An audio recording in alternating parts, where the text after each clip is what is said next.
When I put in my 2 weeks notice, I already know leaving my job and quitting my career would take more than 2 weeks of time to process.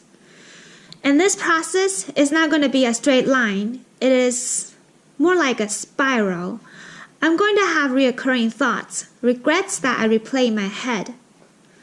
For the first 2 days, I have to say, I impressed myself.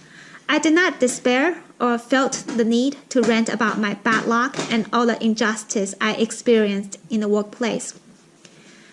Then, it hits me at 3 a.m. this morning. I must have been processing some of the unresolved feelings during my sleep. So much so that I woke up feeling terribly upset. I was upset with the society about how we treat women in the workplace.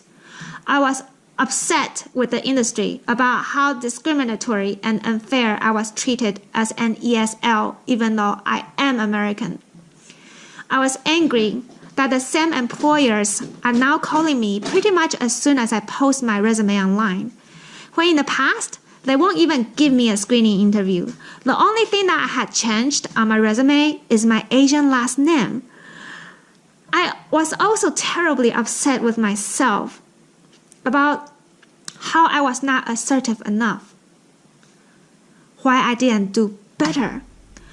I got angry with my father in the midst of feeling sorry for myself. I was so angry with him.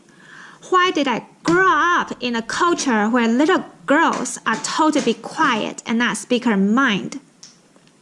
Then I felt ashamed. What would my deceased grandparents think of me? This is a spiral of self-pity that I'm going through. What I did to combat these negative thoughts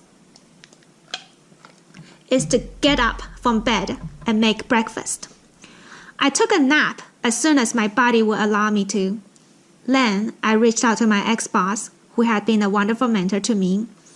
It was very comforting that he offered or joked that I should just relocate back to his office location. He taught me yet another lesson about relationship building here.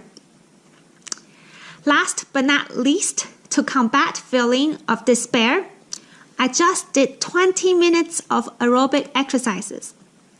Emotional crisis is put to rest for now. A quick recap to combat negative feelings and self-pity. 1. Let yourself weep a little. 2. Get moving. Go do something, anything. Don't stay in bed. 3. Reach out and talk to someone. 4. Very effective. Exercise and drink water.